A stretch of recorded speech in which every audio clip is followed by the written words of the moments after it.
Kerala bank assistant manager mains ഈ വരുന്ന October 29-നാണ്. LSTS mains ആണെങ്കിലോ നവംബർ 9-നും. റാങ്ക് ഉറപ്പിക്കണമെങ്കിൽ അല്ലെങ്കിൽ നിങ്ങൾക്ക് ജോലി ഉറപ്പിക്കണമെങ്കിൽ നിങ്ങൾ ഒരു LSTS മെയിൻസിനാണെങ്കിൽ ഒരു 130 മാർക്കെങ്കിലും സ്കോർ ചെയ്യണം. കേരള ബാങ്കിനാണെങ്കിൽ ഒരു 70 മാർക്കെല്ലാം സേഫ് മാർക്കായിട്ട് നമുക്ക് കാണാം. അപ്പോൾ ഇനി ഈ ഒരു സ്കോറിലോട്ട് എത്താൻ വേണ്ടി നിങ്ങളുടെ മുന്നിൽ ഒരേ ഒരു മാർഗ്ഗമേ ഉള്ളൂ, നല്ലൊരു ടെസ്റ്റ് സീരീസ് അറ്റൻഡ് ചെയ്യുക. അപ്പോൾ ചോദ്യം ഇതായിരിക്കും, എന്തിനാണ് ഒരു ടെസ്റ്റ് സീരീസ് അറ്റൻഡ് ചെയ്യുന്നത്? ഈ ചുരുങ്ങിയ ദിവസത്തിനുള്ളിൽ സിലബസ് കംപ്ലീറ്റ് ചെയ്യുക അല്ലെങ്കിൽ റിവിഷൻ നടത്തുക എന്നുള്ളതെല്ലാം ഭയങ്കര ബുദ്ധിമുട്ടുള്ള ഒരു ടാസ്ക്കാണ്. അതുപോലെ തന്നെ നിങ്ങളൊരു എക്സാം അറ്റൻഡ് ചെയ്യാൻ ചെല്ലുന്ന സമയത്ത് എക്സാം ഹാൾ എക്സ്പീരിയൻസ് എന്നുള്ളത് ഭയങ്കര ഇമ്പോർട്ടൻ്റ് ആയ ഒരു കാര്യമാണ്.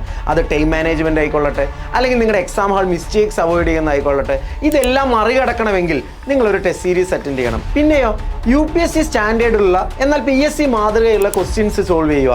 അതുപോലെ തന്നെ ഓരോ ചോദ്യങ്ങളും സോൾവ് ചെയ്ത ശേഷം നിങ്ങളുടെ ഡൗട്ട് ക്ലിയറൻസ് നടത്താൻ വേണ്ടിയിട്ടുള്ള ലൈവ് ഡിസ്കഷൻസ് അറ്റൻഡ് ചെയ്യുക. അതുകൂടാതെ PSC ചോദിക്കാൻ ഏറ്റവും സാധ്യതയുള്ള ടോപ്പിക്കുകളിൽ നിന്നുള്ള ചോദ്യങ്ങൾ അറ്റൻഡ് ചെയ്യുക. കഴിഞ്ഞ ഡിഗ്രി മെയിൻസ് പരീക്ഷകളിൽ ഇതെല്ലാം സാധ്യമാക്കിയ KS മെൻറ്റർ ടെസ്റ്റ് സീരീസ് ആണ് പോരാട്ടം.